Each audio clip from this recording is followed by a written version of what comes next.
Nós falávamos ali da pesquisa, percebam que a imagem mudou e que a taxa também, exatamente porque neste momento Israel está atacando alvos do Hezbollah ali no Líbano.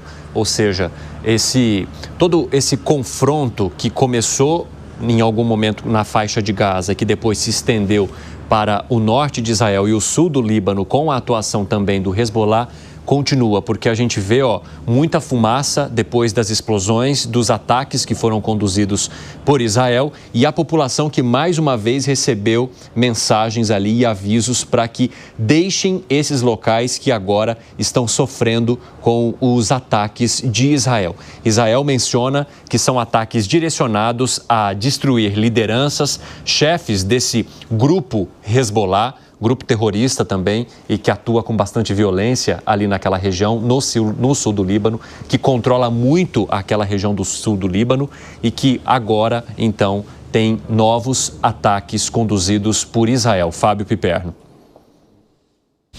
Mais uma ação lamentável de um país que se julga o dono da região. Veja, não podemos esquecer que Israel já ocupou o Líbano por várias vezes, grande parte do Líbano, inclusive. E na última vez, Israel foi expulso pelo Hezbollah, em 2006, teve que sair de lá.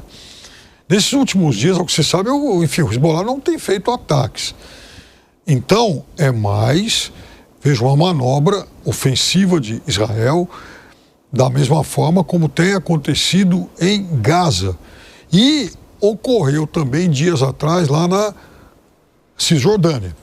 Então, veja, não há possibilidade alguma de acordo e de pacificação da região. E é sempre importante a gente lembrar que, por mais sanguinário e covarde que tenha sido o ataque do Hamas, em outubro de 2023, a guerra não começou lá. Fala, Gani. Olha só, Evandro, tudo indica, que Benjamin Netanyahu, ele vai até o final nesta guerra contra o terror. Isso envolve, evidentemente, o Hamas e, evidentemente, o Hezbollah. O grande ponto que não é tão simples, Se ele conseguisse acabar num espaço de tempo muito curto com o Hamas ou com o Hezbollah, ambos, é lógico que essa guerra terminaria, mas o grande problema é que é muito difícil você exterminar totalmente essas facções terroristas e, infelizmente, eu não vejo um desfecho a curto prazo. Infelizmente, numa situação dessa, Israel tem todo o direito de atacar o Hezbollah, são terroristas, mas, infelizmente, acabam também morrendo civis. Por mais que Israel ataque o Líbano, o Hezbollah, o Hezbollah também já fez ataques a Israel, não vamos esquecer que, se não fosse a ação do Hezbollah em 2006, Israel talvez estivesse ocupando o Líbano até hoje. Com que direito? Como é que, por acaso, o direito internacional daria algum respaldo a isso? Então, é uma situação diferente do que acontece com o Hamas. Não é uma coisa tão maniqueísta e tão simples. Não, mas o Hezbollah não é um grupo político, democrático. É um grupo político. Não, mas o Hezbollah é um grupo terrorista, Piperno. Ele tem cargos, ele tem ministérios. Mas tudo bem, mas ele tem representação política, mas ele é um grupo terrorista, ou não? Hezbollah não é um grupo terrorista? Gente, eu vou só trazer informações aqui com o Luca Bassani ao vivo e daqui a pouco a gente volta então para o debate de vocês. Conte, Luca. Pois é, Evandro, eu estou aqui em Beirute, na região onde eu me localizo é o bairro dos sunitas. É bom a gente fazer essa diferenciação, que os alvos do Hezbollah estão, sobretudo, nas partes mais ocupadas pelos muçulmanos xiitas dentro do Líbano, que é o sul da cidade de Beirute, é o sul do Líbano, ou seja, a fronteira com Israel, e a região do Vale do Bekaa, onde está a cidade histórica de Baalbek. Por enquanto, a gente tem relatos da imprensa libanesa que os ataques estão acontecendo na região fronteiriça, portanto, na região limítrofe entre Israel e Líbano, e também aqui no sul de Beirute, onde costumeiramente estão localizados alguns dos mais importantes membros do Hezbollah. pegando até um gancho no que o Piperno e o Alan estavam falando, ambos estão corretos. O Hezbollah é um partido político também reconhecido dentro do parlamento libanês, mas é um grupo terrorista amplamente conhecido em todo o mundo pelas suas táticas. Inclusive, eu estava andando pelo Vale do Bekaa, na região do Hezbollah, e também aqui pelo sul de Beirute, e você vê a foto de Hassan Nasrallah, que foi morto por Israel no ano passado, em todos os cantos, a foto dos líderes do Hamas. Então, há um apelo bastante próximo da população e das lideranças locais para defender a prática do terror, principalmente contra o Estado de Israel, e aí que esses alvos acabam sendo vistos como legítimos na visão do Estado judaico para serem atacados. Por enquanto não escutei nada aqui, como eu disse, estou na região limite entre o bairro sunita e o bairro cristão, já que a cidade de Beirute, por conta da guerra civil entre 1975 e 1990, ficou dividida dessa maneira sectária, mas vou ficar aqui de olho, qualquer atualização eu volto também ao longo da programação diretamente aqui do Líbano. Muito obrigado pelas informações, Luca Bassani. Então, se tiver alguma movimentação por aí, por favor, você está conosco, conectado aqui no nosso 3 em 1. Eu tenho até aqui uma informação, que chega pelas agências internacionais, porque como o fato é muito novo, pessoal, nós estamos construindo agora com as informações ao vivo aqui no 3 em 1. O que chega pela agência AFP é que pelo menos 3 ataques aéreos atingiram os subúrbios ao sul de Beirute na noite dessa quinta-feira, e a gente vê mais explosões ali, percebam, essa imagem é ao vivo? Essa imagem é recuperada. Então, naquela imagem que vocês viram ali, é uma imagem recuperada de há pouco que mostra o momento em que os lançamentos feitos por Israel acabam de atingir o território libanês, o território do Líbano. Inclusive, o que a gente recebe aqui é que depois que o exército israelense alertou os moradores para que saíssem antes que os drones subterrâneos do Hezbollah fossem atingidos. Colunas de fumaça subiam dos subúrbios ao sul da capital libanesa, mostraram imagens ao vivo ali da AFP, e enquanto um porta-voz militar israelense dizia que o exército estava atacando uma unidade aérea do Hezbollah ali naquela área. Gustavo Segré. Tem uma diferença muito grande entre o que acontece hoje, quando tem esse tipo de ataques, e o que acontecia no passado. Esse aviso à população, esse cuidado pelo civil. Isso, claro, não vai anular a possibilidade de mortes de pessoas que não têm nada a ver com isso.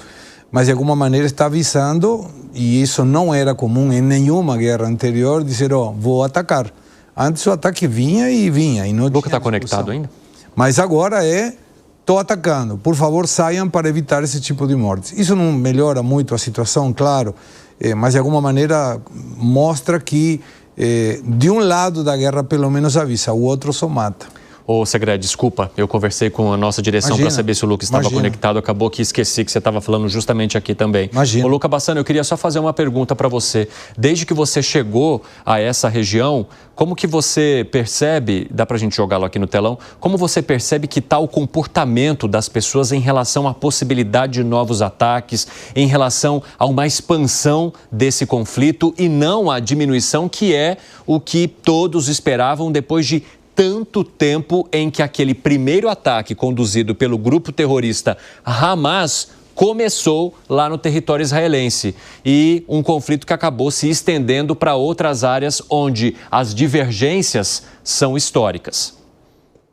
Pois é, Evandro, é bom a gente dizer que essa questão ela está mais dividida nos aspectos religiosos atualmente, porque o Líbano, como nós sabemos, é um país multiconfessional, multirreligioso. Nós temos cerca de 38% de cristãos e uns 60% de muçulmanos, metade xiitas, metade sunitas. O Hezbollah, que é financiado diretamente pelo Irã e ideologicamente está muito mais próximo do Irã do que o próprio Hamas, que é sunita, ele acaba vocalizando mais essa questão da guerra contra o Estado judaico, fazendo também um apoio mais aberto ao Hamas, mas os libaneses, de maneira geral, independentemente da religião, não gostam muito de Israel, têm as suas rixas históricas, principalmente pela invasão de Israel aqui no Líbano durante a Guerra Civil e depois a Guerra do Líbano em 2006. Então as pessoas naturalmente têm uma postura anti-Israel pelas interferências que o país fez aqui no Líbano durante os anos de Guerra Civil e mais recentemente também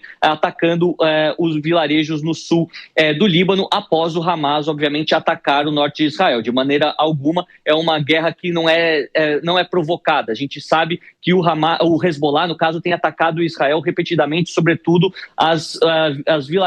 os vilarejos dessas regiões mais rurais do norte do país, e a gente vê que as pessoas se preocupam com o aspecto econômico. O Líbano foi outrora considerada a França, né, dentro do Oriente Médio, a capital Beirute, a Paris do Oriente Médio, com avenidas largas, um cenário de muita tolerância, onde muçulmanos, judeus e cristãos viviam lado a lado, e desde a Guerra Civil de 75 há um declínio bastante expressivo, sobretudo do aspecto econômico. Só em grau de curiosidade, a crise econômica do Líbano se tornou tão grande durante os últimos anos que $1 está valendo perto de 100 mil liras libanesas. Então eles têm uma nota com 100 mil escrito na nota, né? 5 zeros. É algo que talvez os brasileiros que viveram a grande inflação dos anos 80, 90 consigam entender. E eles se preocupam não só com o aspecto humanitário, que a guerra pode representar no número de mortes e também deslocamentos internos, mas principalmente como isso vai afetar o dia a dia, já que desde o cessar-fogo com o Hezbollah no começo desse ano houve uma estabilização.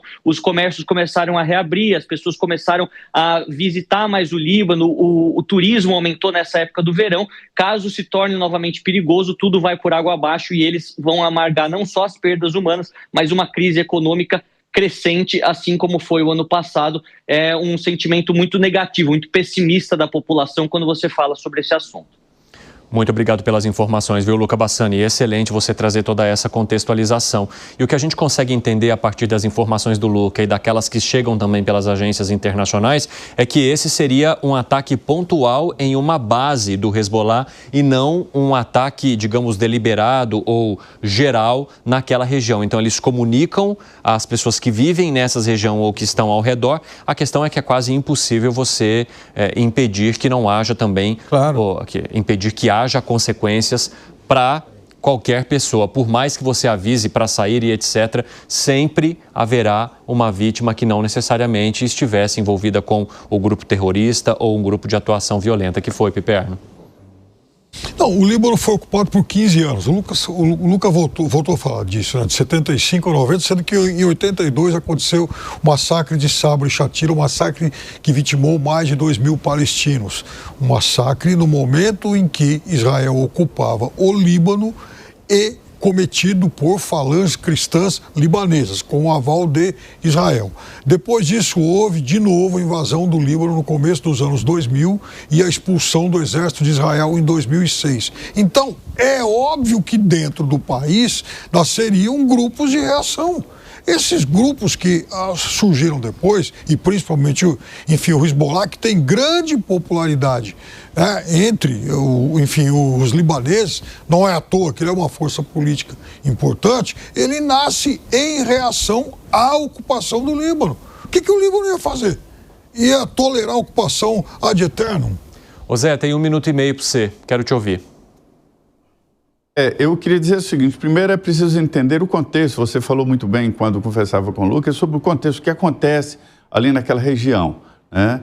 O Hezbollah, o Hamas e essa luta de Israel contra um exército sem farda, sem bandeira, né? E que se esconde entre civis, e é a estratégia desse tipo de grupo que são os dois, né? São grupos terroristas. Mas eu queria chamar a atenção sobre a possibilidade de piora do mundo diante da facilidade de se fazer guerra.